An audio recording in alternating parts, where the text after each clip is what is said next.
My name is Josh Ullman. I'm here on behalf of the College and University Professional Association for Human Resources, known as CUPA-HR. We represent 25,000 HR professionals at more than 2,000 higher ed institutions. We urge the department to move forward with an update to the salary threshold as it is overdue.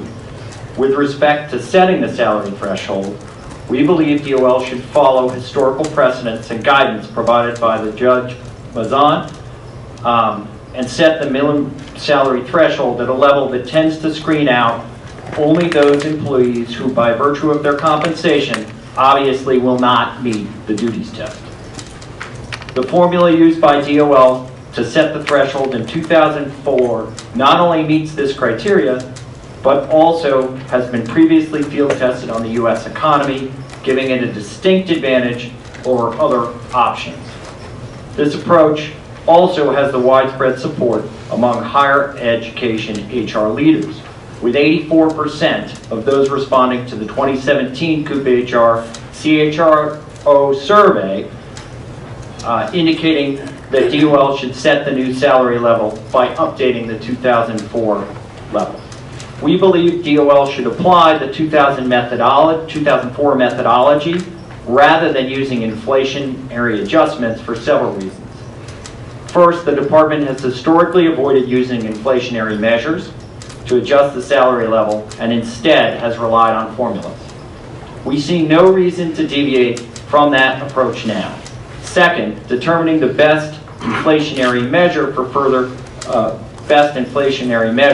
will further complicate the rulemaking process and unnecessarily invite future disputes and delays to needed threshold updates. Lastly, nationwide inflationary measures may not track changes to salary in lower cost regions or lower cost industries or other benchmarks used to the department to set the salary level. As a result, relying on inflationary measures may not accurately reflect salary changes in those industries and regions and could leave the threshold that is either too high or too low. Turning to automatic updates, over 80% of those responding to the 2017 CUPA-HR CHRO survey oppose automatic updates because of the potential negative impact on the institution's budget and budget planning, ability to provide merit-based increases, and employee morale.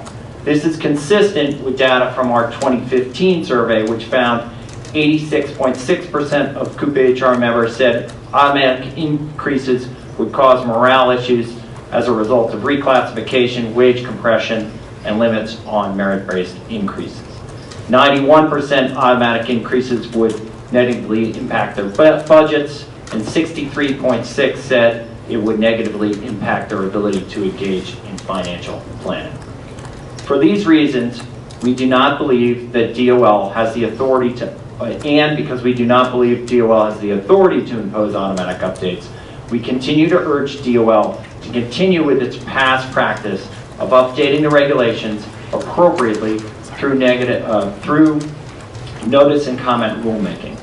When Congress authorized DOL to issue regulations under the FLSA, it did not grant the agency authority to index the minimum salary level. Rather, Congress tasked DOL with updating the exemptions defined and delimiting the terms executive and administrative and professional employee from time to time by regulation. DOL recognizes this lack of authority in this regard in 2004 when it acknowledged nothing in the legislative or regulatory history would support indexing or automatic increases. If DOL decides it must impose some sort of automatic update, however, it should nonetheless conduct a notice and comment rulemaking for each update in order to consider the economic consequences of such a change prior to implementation and adjust accordingly. Recent history illustrates why this is necessary. If DOL had imposed automatic updates in a 5-year interval between 2004, the increases would have gone into effect in 2009, with the country struggling to recover from the 2008 economic crash, based on data that was collected during the boom time. without any thoughtful review on the impact of the economy. If DOL does impose economic updates, it should do so in intervals no shorter than 5 years, with a preference somewhere between 5 and 10 years, as automatic updating to the salary level too frequently would cause negative impact on institutions and other employers' budgets, budget planning, merit-based increases, and employee morale. For example,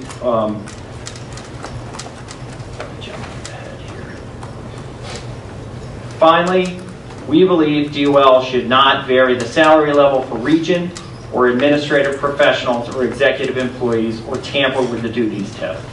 Doing so will complicate and possibly delay the rulemaking, make any rule more vulnerable to challenge, and further complicate the classification process.